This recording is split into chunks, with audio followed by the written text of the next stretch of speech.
ቦቻቻ ምን ሰማይ ያሳያል አርፋታ ነብም አባባ መልካም ነገኮ ፈተና አለብኝ እናም ደግሞ ያጠናውትን ለማስታወስ እየሞከርኩ ነው ፈተና አለብህ በደንብ አርጋጥና ሁሉንም ሬት እንድታመጣ ነው የምፈልገው አንድ ኤክስ ታገኝና ዋ ነግራለሁ እንዴ አባባ መልካም ለምንድን ነው ቆይ የሚቆጡኝ እንዴ ያጠናውትን እኮ እንዳለ እኮ አስጠፉብኝ እኮ እንዴ ሰው አንድ ኤክስ ምናምን እያሉ እንዳላስጠፉብኝ ምን ያስቆጣል እኔ ላንተ ብዬ ነው እኔም በሆን ያንተን ጥሩ ውጤት ማየት ነው የምፈልገው ለማንኛውም አንድ ኤክስ እንዳላገኝ ፈተና እየተዘጋጀህ ነው እንዴ አንቺም እንደ አባባ መልካሙ አንድ ኤክስ እንደገባበት ብለሽ ነው አይደል እዚህ የመጣሽው እኔ መች ወጣኝ እንዴ አልኩኝ እንዴ ቢሆንም ግን ካንተ ጥሩ ውጤት እንጠብቃለን ቡቻቻ ምን ነው አንድ ተማሪ ከተማረ በአባባ መልካሙ ጥሩ ውጤት ማምጣት አለበት እኮ እኔም ያልኩት ይሄንን ነው ልክ ብለሻል ግራም ይገባ ነገር እኮ ነው ቆይ አንተ ከመማር ውጪ ሌላ ስራ አለ ጥሩ ውጤት አመጣለሁ አባባ መልካሙ ይሄ ቡቻቻ ግራ ነው የሚገባኝ ለማንኛውም እኔ መጣሁት ነው ቡና ጠጡ ልሎት ነው ደርሷችሁ ቡና ጠጡ እሺ አመሰግናለሁ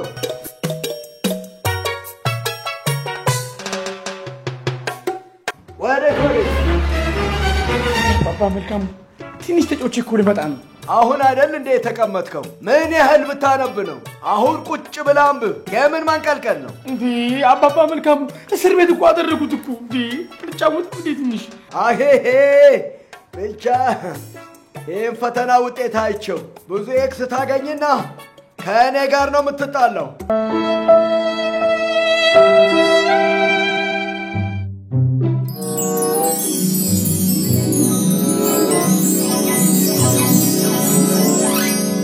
በጣም ደስ የሚል ሀሳብ ነው የመጣልኝ ሁሉንም ራይት አስልካስል ወግኝ ፈተናው ማይከብደኝ ምን አልክ ብለህ ብቻ ማውራት ጀመርክ ኧረ አባባ መልካሙ እያነበብኩ ነበር እንደው ምን ይሻላል ግን አባባ መልካሙ እርስዎ የሚፈልጉት ሁሉንም ራይት እንዳገኘው አይደል አዎ ምንም ችግር የለም በደንብ ነው ራይት ማገኘው ሁሉንም 10 ከ10 ደፍነዋለሁ ይሄ ነው የሚፈልገው አባባ መልካሙ ኑ ቡና ጠጡ ብዬ እርሶ እዚህ እየተከራከሩ ነው እንዴ ቆይ አባባ መልካሙ አንዲ እኔ ኤክስ እንዳይገባብኝ ነው አይደል የምትፈልጉት አዎ ተናግሬያለሁ ምንም አይነት ኤክስ ማየትም መመልከትም አልፈልግም አባባ መልካሙ እኔ ከኤክሱም በላይ ቡቻቻ በደንብ አውቆ እንዲሄድ ነው ትምህርቱን የምፈልገው ባክቱን አባባ መልካሙ በኋላ ተናግሬያለሁ ምንም አይነት ኤክስ አልፈልግም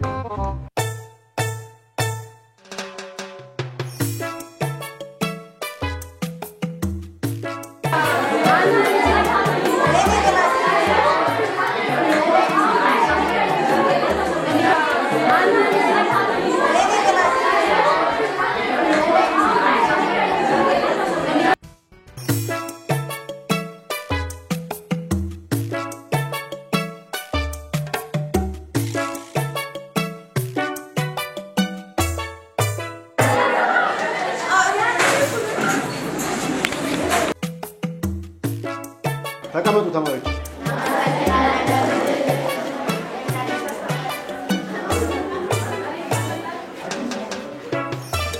እሺ ዛሬ ፈተና እንደሆናችሁ ታውቃላችሁ አይደል አዎ እሺ በሉ ተስተካክላችሁ እስቲ ጠጋ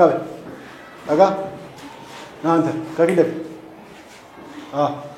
አንተ ወደዛ ያረስ ቶሎ በል እዛ ጠግ ያዝ እሺ ምንም መኮራረጅ አይቻልም የተሰጣችሁ 40 ደቂቃ ነው በ40 ደቂቃ ውስጥ ሰርታችሁ ማምጣት አለባችሁ ተግባባን አዎ ምንም አይነት ቁረጃ አልፈልግም የየራሳችሁን ብቻ ግልጽ ነው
ቲቸር ስክሪፕቱን ቢብሎኝ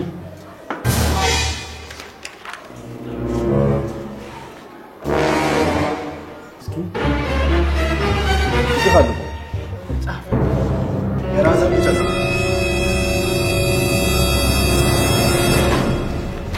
ዘግ የኮረጅ ነው አይደል? ተነስ የኮረጅ አይቻልም ይያዛል።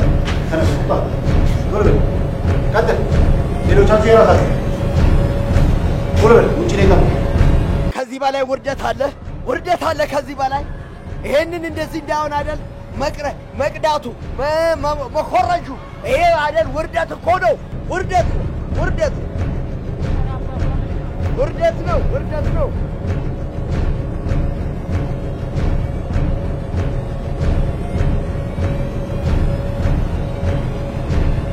ለምንድን ነው የምትኮረጀው?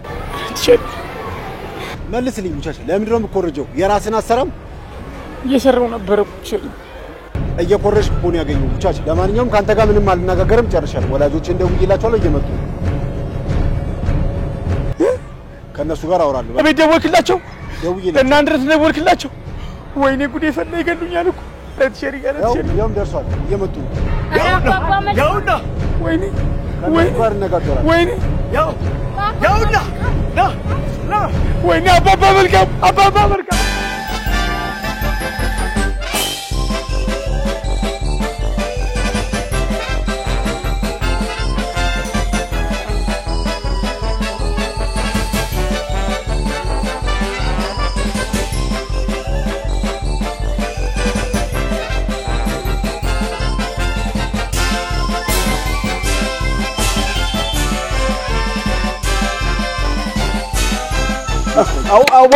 አዋረደኝ። ተረጋጉ አባባ መልካም። መምህር ተወኝ። ይሄ እኮ ትምህርት ቤት ነው።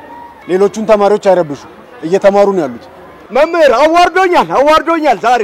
አባባ መልካሙ እንዴ መምህሩ ጋር ነው የመጣ ነው አይደል እንዴ? ሁሉም መፍትሄ እሱ ጋር አለ። ስለዚህ ሄደን ብናወራ ነው የሚሻለው እንዴ? እኛ ራሱ ስነ ስርዓት መያዝ አለብን እኮ። እኛ ስነ ስርዓት ስንይዝ ነው ልጃችን ስነ ስርዓት የሚይዘው።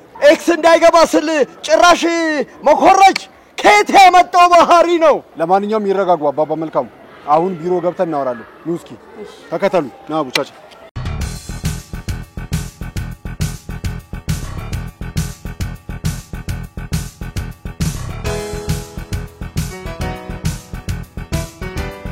እሺ እንግዲህ ዛሬ ያስጠራዋችሁ ቡቻቻ በፈተና ሰዓት ሲኮርጅ ተይዞ ነው። የት ይደርሳል ብዬ ያሰብኩትን ልጅ እንደዚህ ይሆን? ኧረ ጉድ።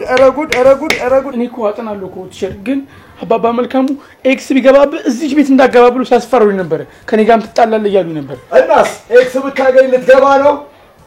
ማለት ኤክስ እንዳይገባብኝ መኮረጅ ነበረብኝ። አዩ እዚህ ጋር ነው ችግሩ። እንግዲህ ልጆች በፈተና ሰዓት ራይትም ኤክስም ሊያገኙ ይችላሉ። ያው ኤክስ እንዲያገኙ በርትተው እንዲያነቡ እናንተም መገዛችሁ ያስፈልጋቸዋል። እንግዲህ አሁን ቡቻቻ ለመኮረጁ ትልቁ ምክንያት አባባ መልካሙ ኤክስ እንዲያገኝ በጣም ስላስጨነቁትና ስላስፈራሩት ነው። ተማሪን ደግሞ ማስጨነቅ ማስፈራራት የበለጠ ውጤቱ ዝቅ እያለ እንዲመጣ የሚያደርገው እንጂ እየጨመረ ከፍ እያለ ጥሩ ውጤት እንዲያገኝ አያደርገው። እውነት ነው መምህር፣ የኛም ጥፋት አለበት። ስለዚህ ማስጠናት እንጂ ማስፈራራት የለባችሁ። ልጆችን ካስፈራራችሁማ የበለጠ ወደ ኤክሱና ወደ ውድቀቱ ነው የምትወስዷቸው። አዎ መምህር ትክክል ነህ። አሁን ሳስበው እኔም ትንሽ ሳላስጨንቀው አልቀርም። ምክንያቱም ኤክስ ካመጣህ ብዬ ትንሽ ይዤዋለሁ። ግን ቢሆንም እኔ ደግሞ ከዚህ በኋላ በደንብ እንዲያነብ ጥሩ ልጅ እንዲሆን እናረጋለን፣ እናበረታተዋለን። አባባ መልካሙ ስላስፈራሩኝ ነው እንጂ እኔ መኮረጅ ፈልጌ አልነበር እና ስላጠፋው ቸር እናንተንም በጣም ይቅርታ ማለት ፈልጋለሁ። ይቅርታ